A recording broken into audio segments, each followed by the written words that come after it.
Well, hello everybody, and welcome to our first stream. 10 must know online teaching hacks starting real soon.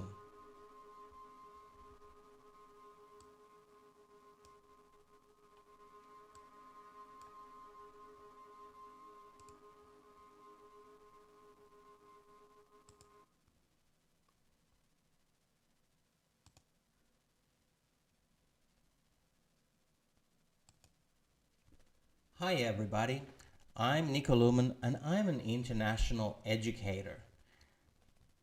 I have started to do these weekly teaching moments to share some of the information and some of the knowledge that I have gained throughout my career as an international educator. Now, during this pandemic and a lot of the schools being online, I really thought that you might appreciate to get to know 10 must know online teaching hacks and how to take your virtual teaching up a notch. So let's get to it. Today we'll be talking some of the tech aspects and some of the pedagogical aspects of what should you do if you need to be online and teaching. So join me on this journey every weekend. I will post on my YouTube channel and on Facebook Live. And you get to also visit my blog, nicolumen.com, where I will be putting on links to all the things that I'm mentioning on my vlog. So let's get started and let's get to it. What are we to be expected to do when we have online teaching? Some of these things are going to be easy and some of them are going to be a little bit more trickier. So let's start from number one. So one of the easiest things to do, it really is to invest in your camera. Here you'll see me on 720p and 1080p, so half HD and HD level. And so here on the 720, you'll see me maybe not so well, and on my 1080 it is a much more pleasant view onto your for your eyes. So that of course is one thing that we can do. So investing into your camera. Another thing what you could do is to invest into a microphone.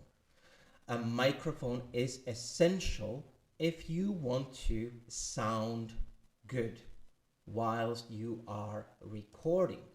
And that microphone is essential because it needs to be condensed. Now I have two choices up here, so you can have a condensed microphone. There is a USB connection. This condensed microphone helps to keep my voice on a medium register. And this is a headphone jack connected microphone. Now, the benefit of the headphone jack connection is that I can use this with my mobile phone, for instance, if I need to be doing some other type of correction, recordings, and so forth.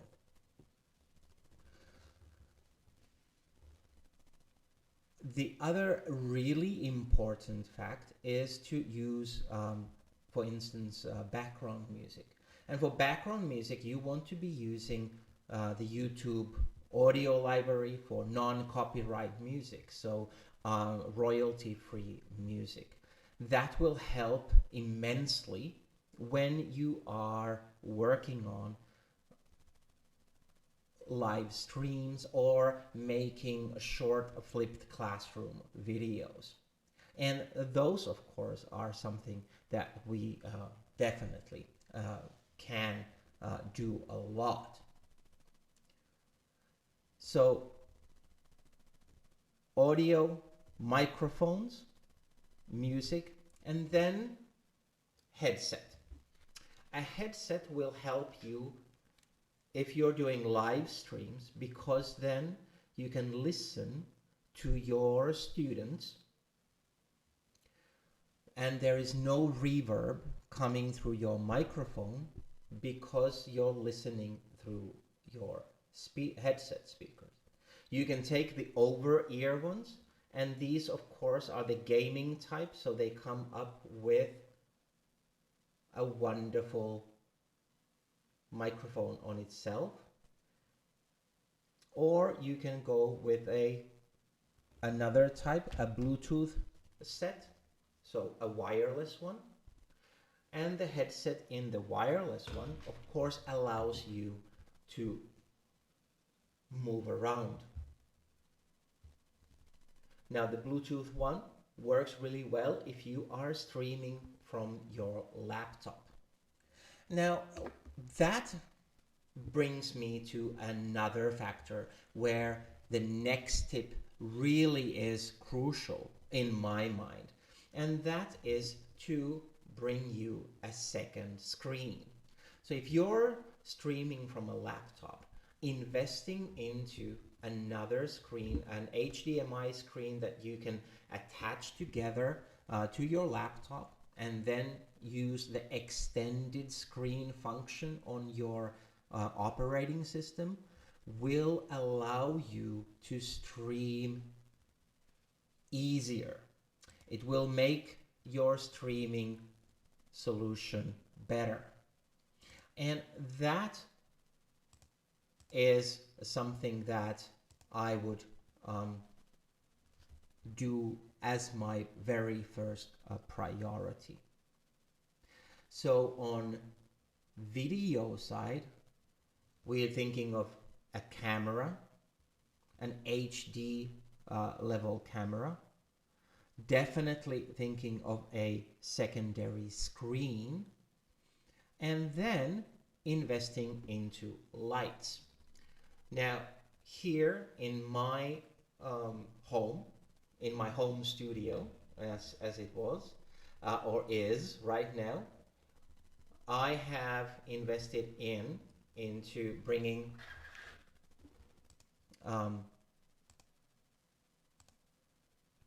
some lights in, and these lights are over here. So I have two lights. They reflect from the white wall, and they give me then the opportunity to have such a beautiful even light, as you can see right now. So definitely investing into lights will help you, or have a natural light. So I have lots of windows, and so I usually do a lot of my streaming and video recording during the day, and so that I will then of course use the sunlight to so keep the curtains open and utilize that sunlight right away. And right now you see my background. A lot of people are using green screens so that they can change the background on them, or in you've seen how, for instance, in Zoom or in Google Meet, you can change a virtual background. And you can do that, for instance, with the Snapchat cam, and you can change the background where you want to be. Now, I prefer using OBS as an app where I stream, so I can change scenes and I can bring in overlays that then move my camera out of the way, and I can put myself into a smaller box, and then I can bring my screen in that way, so that then I will have myself here on the top corner and my content is here in front of me. And this allows me to, of course, to have a full screen slides presentation or anything else that I would like for my students to see. Now, that also allows me to then interact with my content. So I can bring my mouse into the picture, I can change the website, for instance, what I'm showing, and so forth. So this allows, of course, me to give you all different kinds of content, and also allows me to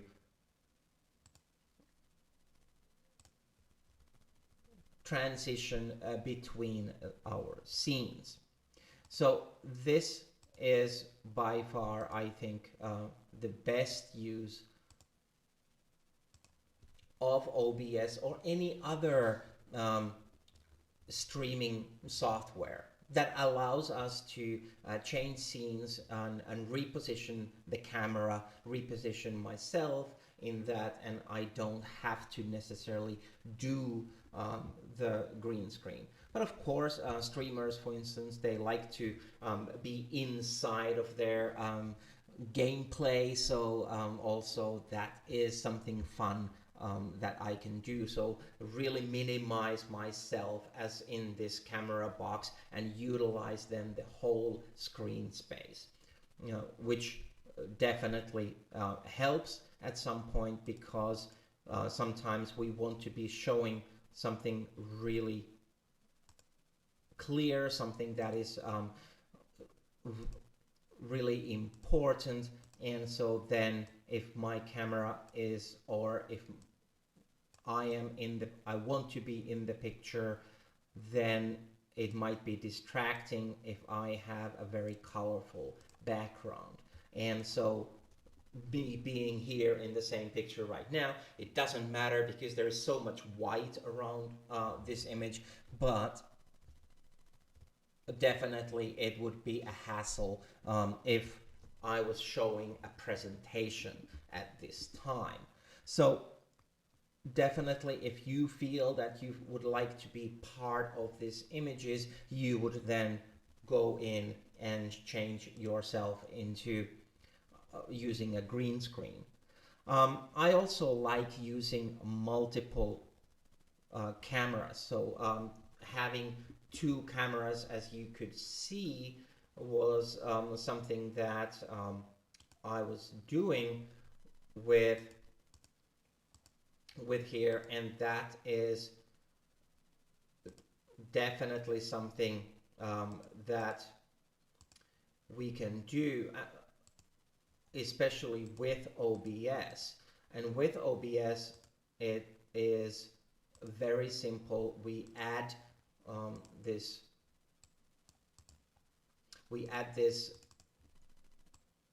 camera source in, and then we are able to use it.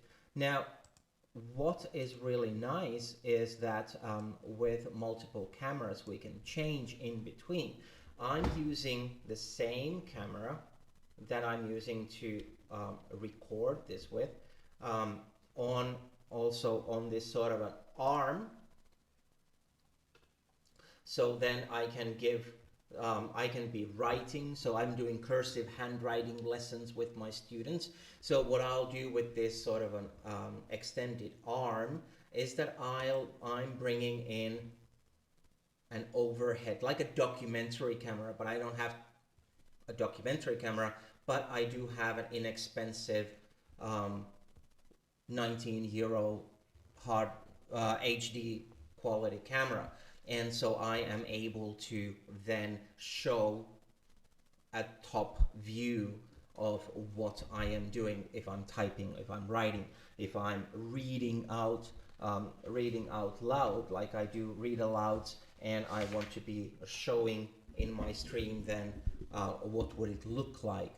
And so that is another possibility, and that is something that I use frequently. And just to give you an idea of what that looks like, let me flip into my camera was in my way. So for instance, the book with no pictures would be here on my hands, and I am able to show the book with no pictures by B.J. Novak and share that with my students.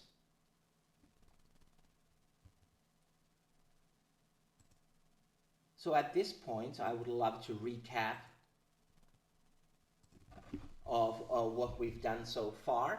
And if you have any questions, please pop in into my YouTube channel or Facebook Live and type into the chat box here. It's very empty, waiting for input, questions, comments, anything that you would like to do. And I am for sure trying to then respond for some of those questions or comments that you might have. Now, so let's recap. What we have is that we've talked about the audio, and we've talked about the video, having an HD cam, having lights, having green screen, and having multiple cameras. Now, that then takes us to our final category, which is, of course, apps and software. So this was all kind of an how-to, a technological perspective, but what about then the pedagogy? What should we do when we are using that technology? We've taken our hardware tech up a notch, but then what do we do after? And that's when we really are going to make a difference in our content creation. So how can we do that? Number one, I already mentioned, is for me it was to really go with the OBS Studio.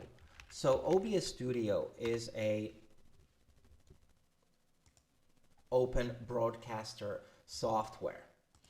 This OBS Studio works on Windows, Mac, and Linux. This is really important for me because I want to be able to provide software to my students and to all learners that they can then take legally and run on any platform that they might be using. And so OBS Studio is one of those. So this is free. It works easily on Windows, Mac, or Linux, and it has a really vibrant and active community that will then make it easy for you to up your steps of how to use OBS. I'm not yet in any shape or form an advanced level person in using OBS. I am learning every day, and I'm adding new features and new content and everything to it, and learning new tricks. And so that definitely for me is something that I would suggest for people to really look into. So OBS Studio will help you to change your teaching in this regard. Now, what other things might you be looking for?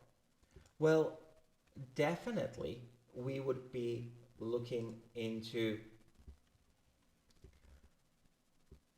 the best practice.